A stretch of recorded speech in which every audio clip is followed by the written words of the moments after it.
Hello, my name is Carla and I'm going to present my evidence 3, Transformation of Society, of Contemporary World. In this presentation, I will explain some events and concepts that define our society during the last decades, as well as their relationships. First of all, I'm going to describe to you a little bit of some of the most important events of the last decade. Fall of the Berlin Wall. As a result of the movement that were being lashed from the Polish, the Soviet government decided to soften its restrictive measures of passage between East and West Berlin, and thus to reduce the tension in the nation. By November 9, 1989, the wall was shut down. NAFTA is signed. NAFTA was an economic treaty between the countries of North America, Canada, US, and Mexico. It began to be dealt with in 1991 and concluded in 1992, approved in 1993, and entered into force on the first day of 1994.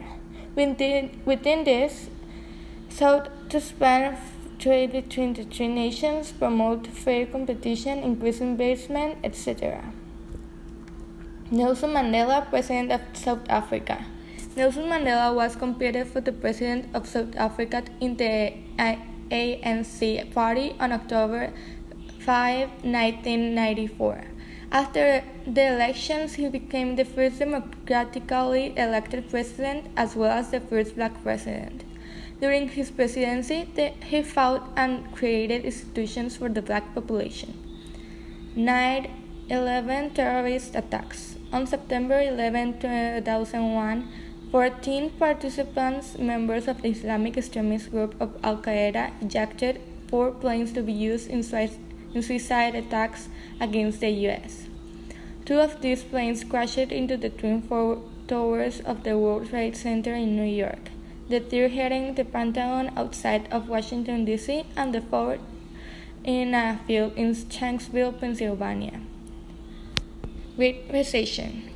A global recession divides the global financial market as well as banks and real estate industries from 2007 to 2009, emerged as a result of the supreme mortgage crisis with the housing boom in the mid-2000s.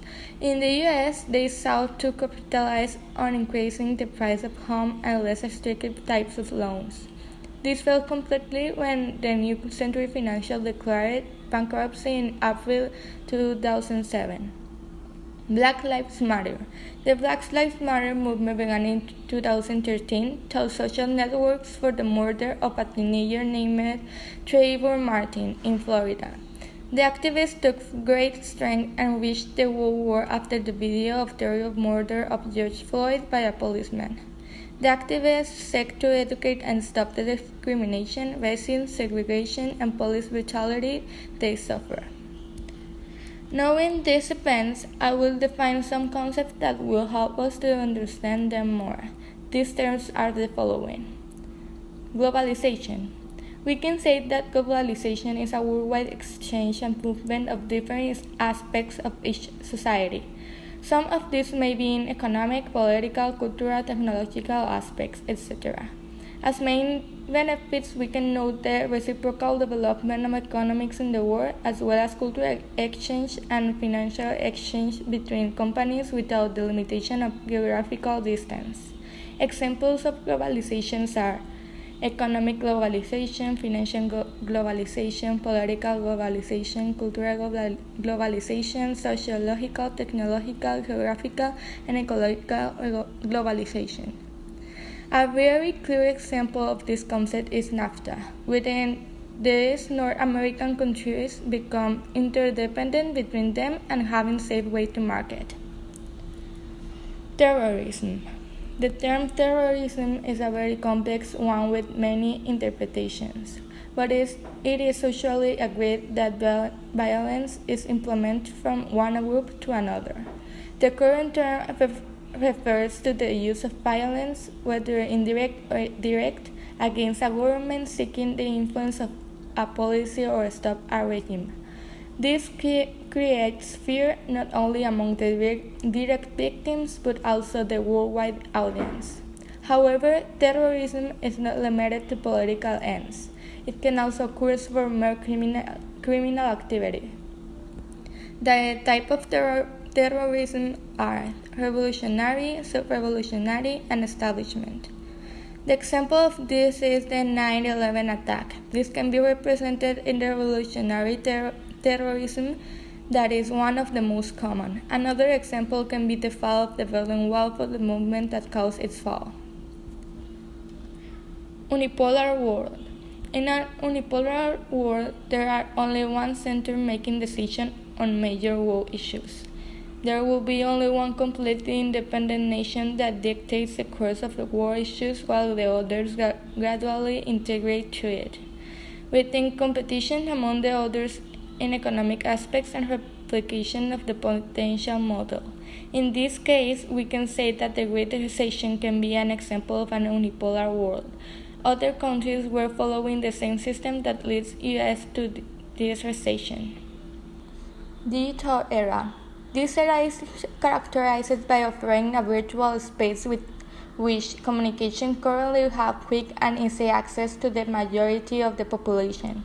During this era, there was a creation and development of digital technologies, and it surprised the physical movement, causing us to transform our social environment and ways of interacting. The last example is the BLM. Thanks to technology, the internet and social networks, people were able to expand the movement to the whole world as well as to more easily realize the situation. Now that the concepts are defined, we can end answering the following questions. Why did the globalization emerge? This is given by the need of different societies to exchange either knowledge or products with others to expand and achieve things that they do not have or did not know, and thus can help maintain a better lifestyle. What caused the terrorist attacks in the 20th century? Terrorism is strongly linked to the political area, where the most seen in this century is the revolutionary. On the other hand, outside of the politics, ideological and racial terrorism can be seen. How is the end of the Cold War related to the unipolar world?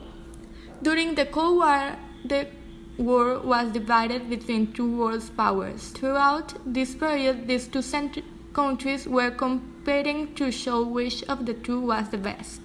Due to the disintegration of the Soviet Union, the world was from bipolar to unipolar, with the only power being the US. How has the digital era influenced today's society? The outstanding impact on our society is the technological dependence that we develop, and it is a crucial element for jobs, schools, communication, and recreation. Without this, the person is insulated from events, knowledge, and relationships that are not within the area. This is all for my presentation. Thanks for your attention.